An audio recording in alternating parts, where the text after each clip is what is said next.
दोस्तों आज डिफेंस से जुड़ी दो बेहद ही महत्वपूर्ण खबर निकलकर हमारे बीच सामने आई है, जहां पर हमारी पहली खबर प्रोजेक्ट 75I से जुड़ी हुई है, जिसमें अब जर्मनी, साउथ कोरिया और स्पेन के बीच में टक्कर बाकी है और ये भारत के लिए कुछ ज्यादा अच्छा नहीं है। वहीं पर हमारी दूसरी खबर तेजस से निकलकर सामने आ रही है। यूक्रेन रूस युद्ध की वजह से तेजस पर क्या प्रभाव पड़ रहा है वह फिलहाल भारत के लिए काफी नकारात्मक है। तो चलिए जानते हैं इन दोनों ही खबरों को विस्तार से।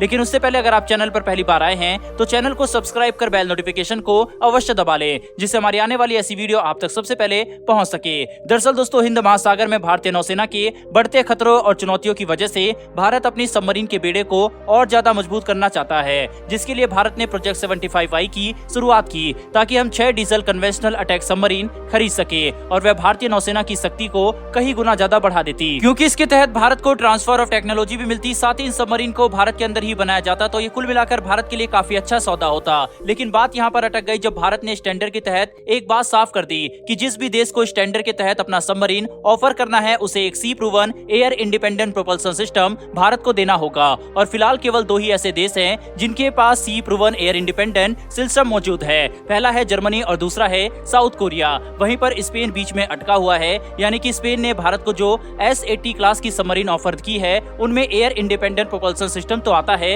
लेकिन वह अभी तक सी प्रूवन नहीं है। वहीं पर AIP सिस्टम S-80 क्लास की सबमरीन में S-83 सबमरीन को ही सबसे पहले मिलेगा, जिसे 2024 में लॉन्च किया जाएगा और 2026 में डिलीवर किया जाएगा। प्रोजेक्ट P75I के टेंडर में और भी कई तरीके की परेशानियां थी, लेकिन भारत की रक्षा मंत्रालय और नौसेना ने एक साथ मिलकर इन परेशानियों के ऊपर काम किया। वहीं पर उन्हें ठीक किया गया, जैसे कि अब भारत ने यह फैसला लिया है कि स्ट्रेटेजिक पार्टनरशिप के तहत जो कंपनी भारतीय कंपनी के साथ मिलकर इन सबमरीन का निर्माण करेगी उन्हें केवल उतने ही काम की जिम्मेदारी लेनी होगी जो उन्होंने सबमरीन में किया होगा। दरअसल पहले ये बात कही गई थी कि अगर सबमरीन में कोई खराबी आती है या फिर अगर इसे डिलीवरी करने की टाइमलाइन में देरी होती है तो उसकी पूरी जिम्मेदारी ओरिजिनल इक्विपमेंट मैन्युफैक्चरर को लेनी होगी। लेकिन अब ऐसा नहीं होगा। अब अगर भारतीय कंपनी को इस सबमरीन में 60% काम किया है तो भारत को केवल अपने ही वर्क शेयर की जिम्मेदारी लेनी होगी, और अगर प्रोजेक्ट के स्ट्रेटेजिक पार्टनर ने 40% काम किया है तो उन्हें केवल अपने वर्क शेयर की ही जिम्मेदारी लेनी होगी। वहीं पर यह कदम एक टेंडर के लिए काफी सकारात्मक सुधार था। हालांकि कई देशों ने यह भी कहा था कि भारत को इस टेंडर में और सुधार की जरूरत है, साथ ही भारत को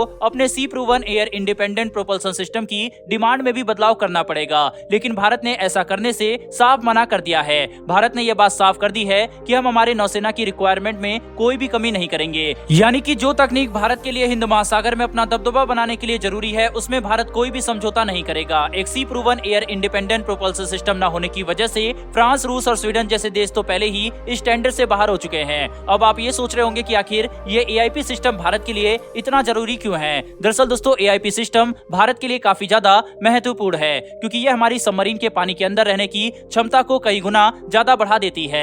यानी कि अगर भारत के पास मौजूद एक सबमरीन 50 दिन तक पानी के अंदर रह सकती है तो यह एयर इंडिपेंडेंट प्रोपल्सन सिस्टम के साथ वही सबमरीन 70 दिनों तक पानी के अंदर रह सकती है। यानी कि इससे भारत की सबमरीन की इंड्योरेंस बढ़ेगी और दुश्मन के ऊपर नजर रखने की क्षमता भी काफी ज्यादा बढ़ जाएगी। यही वजह है कि भारत इस महत्वपूर्ण तकनीक से किसी भी तरीके का कोई समझौता नहीं करना चाहता। बहरहाल दोस्तों बढ़ते हैं हमारी दूसरी खबर की तरफ। तो दोस्तों जैसा कि हम सबको पता है कि भारत तेजस लड़ाकू विमान को स्वदेशी रूप से बनाता है और भारत ने इसे भारत के अंदर ही विकसित किया है। हालांकि तेजस फाइटर जेट के सारे कंपोनेंट भारत के अंदर नहीं बनाए जाते, क्योंकि एक फाइटर जेट को बनाने के लिए लाखों कंपोनेंट का इस्तेमाल होता है। केवल एक फाइटर जेट के इंजन में ही 30,000 से भी ज्यादा कंपोनेंट होते हैं। तो आप अंदाजा लगा सकते हैं कि एक फाइटर जेट में कितने कंपोनेंट होते होंगे। और रूस यूक्रेन युद्ध की वजह से भारत यूक्रेन से एक बेहद ही महत्वपूर्ण कंपोनेंट आयात नहीं कर पा रहा, जिसकी वजह से तेजस फाइटर जेट के प्रोजेक्ट के ऊपर एक काफी बड़ा संकट मंडराने लगा है। दरअसल दोस्तों इस कंपोनेंट का नाम है HP-30 हाइड्रोलिक पंप। ये बेहद ही महत्वपूर्ण कंपोनेंट है, क्योंकि हाइड्रोलिक पंप का इस्तेमाल किसी भी फाइटर जेट के कई सारे महत्वपूर्ण हिस्सों को कंट्रोल करने में किया जाता है।